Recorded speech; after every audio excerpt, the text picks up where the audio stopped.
অসুস্থ ইন্দ্রাণী গাঙ্গুলি এবার নিজে গুমড়ে গুমড়ে শেষ হয়ে নিজের প্রাণ দিয়ে দেওয়ার সিদ্ধান্ত নিল। হ্যাঁ বন্ধুরা, ভিডিওটা দেখতে থাকুন। যেই মুহূর্তে কিনা ঝড়ের রাতে ভিজে শরীর নিয়ে যখন কিনা ইন্দ্রাণী গাঙ্গুলি ঘুমিয়ে পড়ে, ঠিক তার পর মুহূর্তে ইন্দ্রাণী গাঙ্গুলির যখন মাঝরাতে তুমুল জ্বর চলে আসে এবং রাজশেখর গাঙ্গুলি যখন ইন্দ্রাণী গাঙ্গুলির এই গা শিউরে ওঠার মতন জ্বর দেখতে পেয়ে ভয় পেয়ে যায় এবং বলতে থাকে যে ঈশান, সিদ্ধার্থ, তোরা কে কোথায় আছে, শীঘ্রই আয়। এখানে তো ইন্দ্রাণীর শরীর খারাপ করে দিয়েছে অনেকটাই। ঠিক সেই মুহূর্তে বাড়ি শুদ্ধ সকলে একসঙ্গে জড়ো হয়ে যাওয়া মাত্রই যখন কিনা ইন্দ্রাণী গাঙ্গুলির গায়ে এতটা জ্বর চলে আসা মাত্র সকলে চিন্তিত হয়ে পড়ে এবং বলতে থাকে যে এবারে মাঝরাতে আমরা এই ঝড়ের রাতে কী করেই বা কী করবো, কী ব্যবস্থা করবো, কী করেই বা বৌদিকে সুস্থ করে তুলবো, বৌদি তো গা জ্বরে পুড়ে যাচ্ছে। ঠিক সেই মুহূর্তে যখন কিনা দেবলীনা বলতে থাকে যে এই সুযোগটাকে আমাকে যে করে হোক না কেন কাজে লাগিয়ে ইন্দ্রাণী আন্টির মন জয় করতে হবে। ঠিক সেই মুহূর্তে দেবলীনা বলতে থাকে যে সরে যাও, আমাকে বরঞ্চ গোটা জিনিসটা বুঝে নিয়ে যাবে, আমি বরঞ্চ জলপট্টিতে আন্টিকে সম্পূর্ণরূপে সুস্থ করে তুলবো। আঙ্কেল, তুমি বরঞ্চ ঈশানের সঙ্গে গিয়ে ঘুমিয়ে পড়ো, আন্টির একদম টেনশন করতে হবে না, আমি গোটা রাত জেগে আন্টিকে সুস্থ করে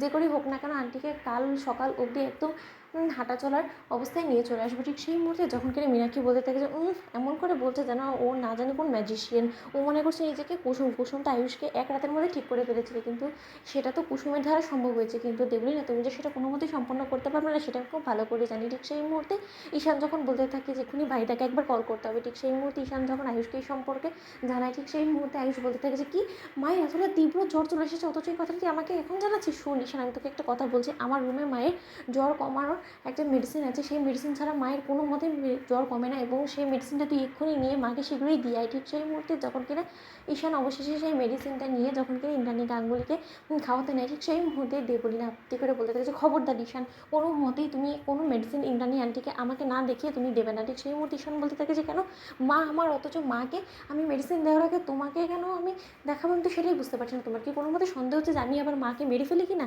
সেই রকম কোনো কিছু? ঠিক সেই মুহূর্তে যখন কিনা দেবলীনা বলতে থাকে যে বলা তো যায় না, তোমরা দু ভাই মিলে যেই পরিমাণে ইন্দ্রাণী আন্টির সঙ্গে বিশ্বাসঘাতকতা করেছো তার পরবর্তীতে বলা যায় না, তাই আমি তোমাদের উপরে অন্ধের মতন ভরসা করতে পারবো না। আমি এক্সট্রিমলি সরি, কারণ ইন্দ্রাণী আন্টিকে নিয়ে আমি কোনো রকম কোনো রিস্ক নিতে চাই না, তার জন্য আমি যাচাই বাছাই করা মাত্র আমি সেই মেডিসিনটা দেবো। ঠিক সেই মুহূর্তে ইন্দ্রাণী আন্টি সেই মেডিসিনের নাম জানতে চাওয়া মাত্রই যখন কিনা আয়ুষের বরাবরের মতনই দিয়ে আসা সেই মেডিসিনটা দেখতে পাই, ঠিক সেই মুহূর্তে ইন্দ্রাণী গাঙ্গুলি বলতে থাকে যে খবরদার দেবলীনা, সেই মেডিসিনটা তুমি আমাকে খাওয়াবে না, কারণ এটা সম্পূর্ণরূপে আয়ুষের দেওয়া, সেটা আমি খুব ভালো করেই বুঝতে পারছি।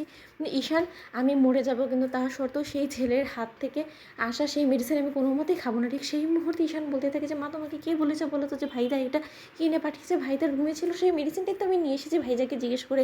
ঠিক সেই মুহূর্তে ইন্দ্রাণী গাঙ্গুলি বলতে থাকে যে বললাম না আমি শেষ হয়ে যাব, আমি মৃত্যুকে বরণ করে নেব, কিন্তু তার শর্ত ওই ছেলের দেওয়া কোনো কিছুই আমি মুখে গ্রহণ করবো না। তো বন্ধুরা, লাইক, কমেন্ট, শেয়ার করে সাবস্ক্রাইব করতে ভুলো না।